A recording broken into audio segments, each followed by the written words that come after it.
Right breaking news చూస్తున్నాం. Visakha GVMC zone 2 commissioner సింహాచలంపై ACB అధికారులు దాడులు చేశారు. అక్రమాస్తుల సంపాదనపై ఏసీబీ అధికారులు సోదాలు చేపట్టారు. ఈ నేపథ్యంలో సింహాచలంలోని కమిషనర్ ఇళ్లతో పాటు ఆఫీస్, బంధువుల ఇళ్లలో సోదాలు చేపట్టారు. అక్రమంగా ఆస్తులు సంపాదించారన్న ఆరోపణలపై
విశాఖ జీవీఎంసీ జోన్ 2 కమిషనర్ సింహాచలంపై ఏసీబీ అధికారులు దాడులు చేపట్టారు.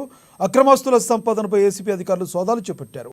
ఈ నేపథ్యంలో సింహాచలంలోని కమిషనర్ ఇళ్లతో పాటు ఆఫీసులు, బంధువుల ఇళ్లలో సోదాలు చేశారు. ఇదే విషయానికి సంబంధించి మరింత సమాచారాన్ని మా AP deputy input editor Vasu మరింత సమాచారం అందిస్తారు. వాసు, చెప్పండి, మీ దగ్గర ఉన్న తాజా సమాచారం ఏంటి? ఆదాయానికి మించిన ఆస్తులకు సంబంధించిన ఆరోపణలు రావడంతో జీవీఎంసీ 2 జోనల్ కమిషనర్ సింహాచలంపై ఏసీబీ అధికారులు ఉదయం నుంచి కూడా దాడులు నిర్వహిస్తున్నారు. ఉదయం నుంచి కూడా ఏకకాలంలో ఇళ్లపై, కార్యాలయాలపై కూడా దాడులు నిర్వహిస్తున్నారు. అవినీతి అక్రమ మార్గంలో తన ఆదాయానికి మించిన ఆస్తులు సంపాదించినట్టుగా ఏసీబీ అధికారులకు అందిన ఫిర్యాదు మేరకు వాళ్ళంతా కూడా ఇవాళ ఉదయం నుంచి కూడా ఈ దాడులు నిర్వహిస్తున్నారు. ACB director general Atul Singh ఆదేశాల మేరకు విశాఖపట్నంలో నిరోధక శాఖ, అవినీతి శాఖ సంబంధించిన అధికారులు దాదాపు మొత్తం అటు తెలంగాణ, ఆంధ్రాలో సంబంధించి 6 ప్రాంతాల్లో ఈ సోదాలు నిర్వహిస్తున్నారు.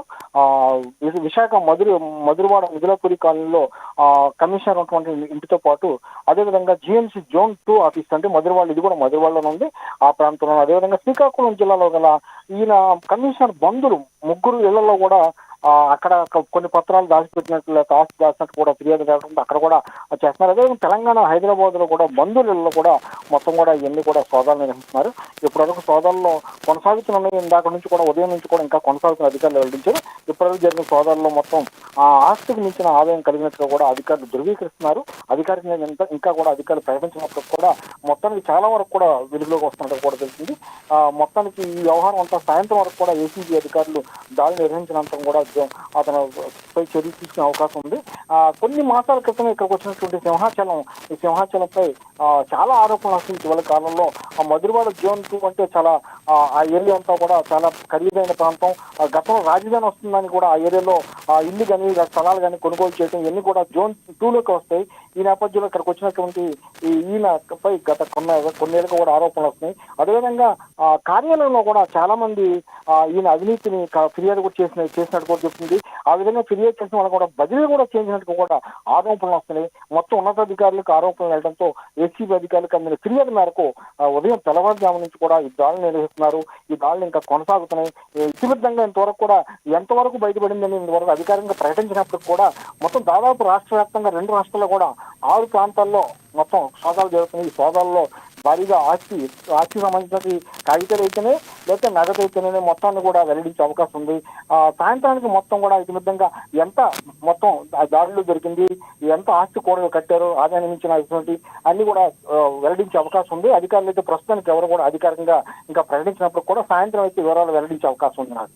అయితే వాసు, ప్రధానంగా కమిషనర్ సింహాచలం ఇన్ని ఆరోపణలు ఎదుర్కొంటున్నప్పటికీ కూడా అక్కడున్న పై అధికారులు ఏం చేస్తున్నట్టు ఇన్నాళ్ళు? సహజంగా కొత్త ప్రభుత్వం వచ్చాక అధికారులందరూ కూడా మార్చడం జరిగింది. మార్చిన పిదప సింహాచలం కొన్ని రికమెండేషన్లు చేయించుకుని ఇక్కడ రావడం జరిగింది. జీవీఎంసీ జోన్ 8 వరకు కూడా ఉంటాయి. ఈ జోనల్ కమిషనర్లు అందరూ కూడా ఆ ఏరియా ఎమ్మెల్యేలు లేకపోతే గతంలో ఉన్న రాజకీయ నాయకులు వాళ్ళని పట్టుకుని రావడం జరుగుతుంది.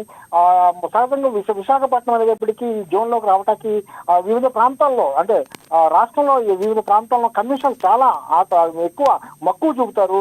ఎందుకంటే ఆదాయ మార్గాలు ఎక్కువ ఉంటాయని సహజంగానే రావడం జరుగుతుంది. ఎక్కువ శాతం ఈ విధంగా జోన్ 2లో మధురవాడ ప్రాంతంలో కమిషనర్లు గతంలో కూడా అనేక సార్లు ఏసీబీ దాడులు గురి కావడం, ఏసీబీ దాడులు అరెస్ట్ కావడం, ఆదాయాన్ని మించిన ఆస్తులు ఉండటం కూడా జరిగింది. ఉన్నతాధికారులకు కూడా ఫిర్యాదు వెళ్ళినప్పుడు కూడా ఎవరు ఏమీ చేయలేని పరిస్థితి. రాజకీయ నాయకుల అండదండలతోనే ఈ విధంగా కమిషన్లు అవ్వచ్చు, జోనల్ కమిషన్లు అవ్వచ్చు, ఈ విధంగా విచ్చలవిడిగా ఆదాయాన్ని మించిన ఆస్తులు సంపాదిస్తున్న ఆరోపణలు ఎంతో కాలంగా వస్తున్నాయి. విశాఖకు ఇది కొత్త ఏమి కాదు. గతంలో కూడా చాలా మంది జోనల్ కమిషనర్ ఇదే విధంగా ఏసీబీ దాడిలో దొరకడం జరిగింది, అరెస్ట్ కూడా కావడం జరిగింది. అయినప్పుడు కూడా వాళ్ళ వైఖరి అయితే మారట్లేదని చెప్పడానికి ఇది ఒక తార్కాణంగా చెప్పుకోవచ్చు. Thank you Vasu.